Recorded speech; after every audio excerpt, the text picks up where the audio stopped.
Welcome to the Standards-Based Lessons and Units Training Module, Part 1, from the Goodhue County Education District, presented by Weston Johnson.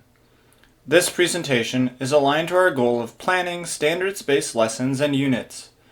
The objective of this module is that you will be able to identify essential standards and group standards into units. This presentation will cover our targeted element of standards-based lessons and units. This will include an overview of the element, key criteria that is looked at when implementing the element, identification of essential standards, and the grouping of related standards into units of instruction. Okay, let's take a quick look at the element of planning standards-based lessons and units. There is a 7-step process for this element. Identify essential standards, group standards into units, unpack standards to create learning goals, organize targets or learning goals into scales, plan for assessments, cluster targets to form lessons, and plan instructional strategies. The first 2 steps are used to develop a scope and sequence of major concepts for the school year. The remaining 5 steps are used to plan rigorous units of instruction. This presentation focuses on the first 2 steps. Here's how Marzano describes the evidence for this element. A teacher provides evidence of implementing lesson and unit plans aligns to grade level standards using learning targets embedded in a performance scale.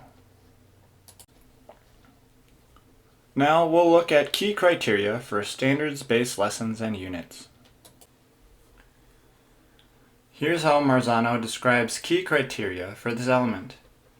Based on standards. Planning standards-based lessons and units is an ongoing process with much of the work being best accomplished in collaborative teacher groups. For students to reach mastery of rigorous standards, teachers must develop units and lessons using established content standards. Unpack standards. Standards are unpacked to create learning targets or goals. And these learning goals are then embedded within a performance scale that demonstrates a progression of learning. At a very basic level, a standard can be used as a learning goal. Greater clarity is brought to planning instruction when learning goals focus on one clearly targeted learning expectation. Assessments. Assessments are created to define mastery of each learning goal. Lesson plans. Lesson plans identify specific instructional strategies appropriate for the standard. They are planned with teachable chunks of content and create a progression of knowledge from foundational to complex.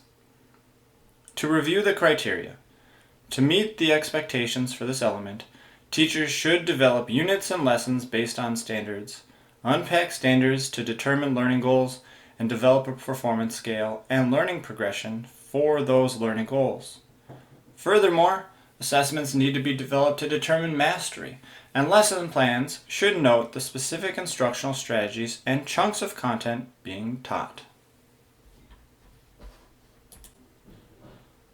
The first step of the standards-based planning process requires teachers to identify essential standards from state-approved academic and even behavior standards. This is completed to distinguish essential standards from supplemental standards. One way to determine essential standards is to consider 4 criteria: endurance, leverage, readiness, and high stakes. To determine what is essential, professional learning communities need to reflect on the 4 criteria. Endurance. Does the standard provide knowledge or skills that extend beyond a single year, including beyond school? Leverage. Does the standard provide knowledge or skills necessary for success in multiple content areas and across grade levels? Readiness. Does the skill provide knowledge necessary for success at the next grade or level of instruction? High stakes. Is the standard important enough to be assessed on state assessments or end-of-course tests? Based on the first 3 criteria, it is important to consider standards that are necessary for ongoing success in future years. The standards that are not deemed essential are considered supplemental because they support, connect to, or enhance the essential standards.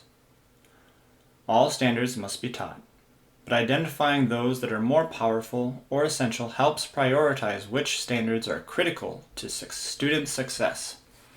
The other standards, supplemental, are taught within the context of the essential standards. They do not receive the same amount of instructional time and are assessed as they relate to the overarching essential standard they connect with. Now on to units of instruction. Closely related standards, or those with the same purpose or focus, should be placed in units of instruction while keeping in mind that essential standards can be distributed across multiple units of study. Students should move from one unit to the next with a strong understanding of the essential standards taught in the preceding unit. About 3 or 4 essential standards can be placed in a unit of study. The supplemental standards that support the essential standards should be grouped with their aligning essential standard. A learning progression, proficiency scale or rubric, and pacing guide can be created once all the essential and supplemental standards have been grouped. These provide a sequence of instruction and include time frames for instruction and assessment for each unit. In conclusion, there is a 7-step process for planning standards-based lessons and units. The key criteria include basing units and lessons on standards, unpacking standards, developing assessments to define mastery, and planning lessons to teach chunks of content following a learning progression. Furthermore, essential standards need to be identified to help prioritize instructional time. Lastly, related standards should be grouped into units of instruction. Thank you for attending this online training module. Again, I'm Weston Johnson with the Goodhue County Education District.